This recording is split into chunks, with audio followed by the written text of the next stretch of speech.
What is going on, everyone? Mars here. Let's get into the news. CD Projekt Red, the studio behind the amazing game The Witcher 3 Wild Hunt. Some of you may know this because I am quite fond of it. Some of you may not. It is an amazing game. You should check it out if you haven't played it.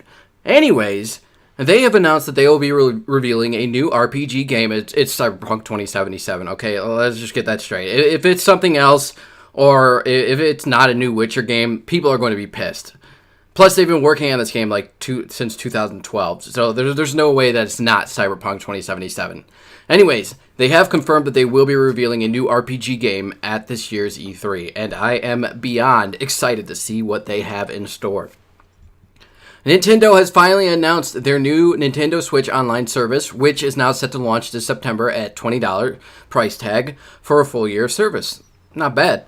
So what benefits do you get from this service? Well, you get access to online multiplayer, of course, and you'll also have access to NES games at no extra cross cost. Nintendo has also confirmed at launch that there will be 20 titles available, with new ones being added on a regular basis.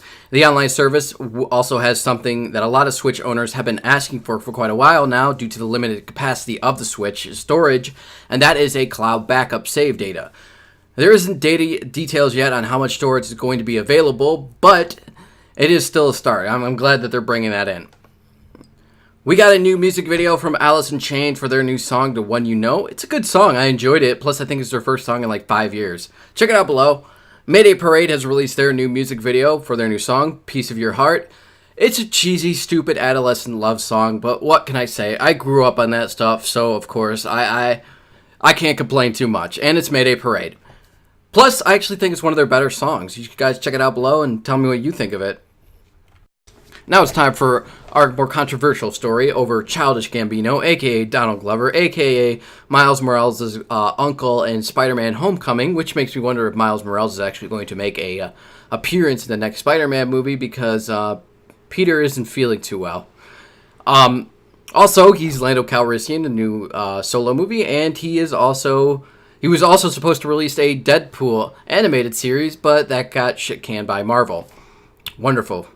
Not really smart on Marvel's part there.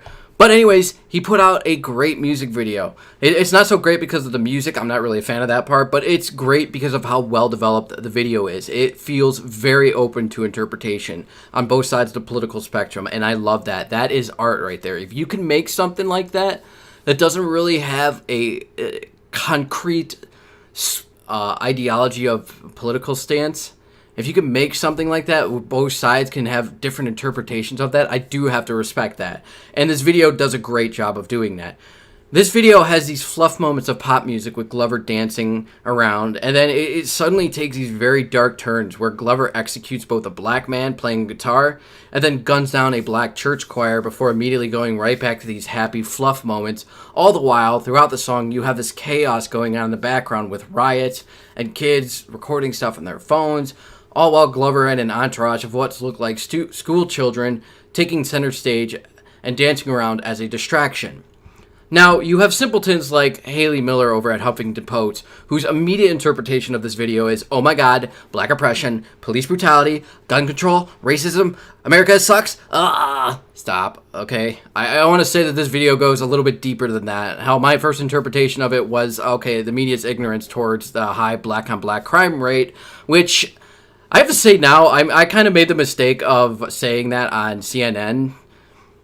Post about this, and people were not happy about that. Apparently, black-on-black crime is a trigger word to people. I was unaware of that. I was unaware that a statement that is just referring to a black person committing a crime against another black person is apparently a stereotype.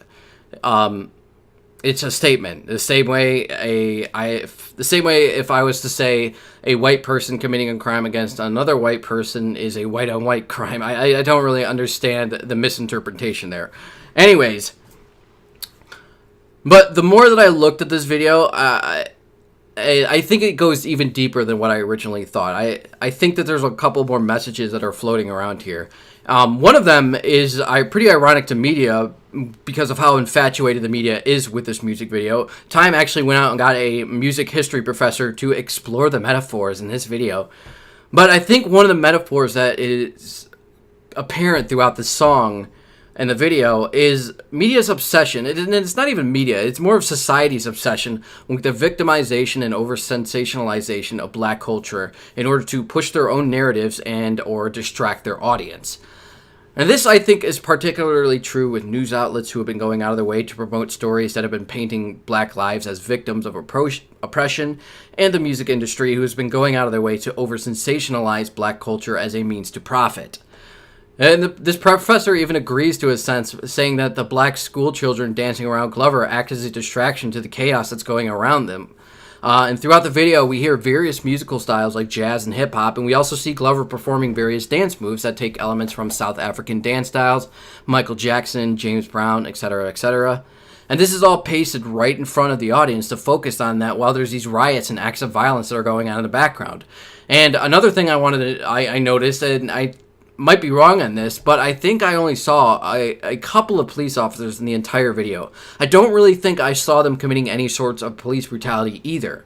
I mean, there are police cars, but they're all empty, and it's generally known that empty cars are generally a sign of death or destruction, so that's an ominous sign.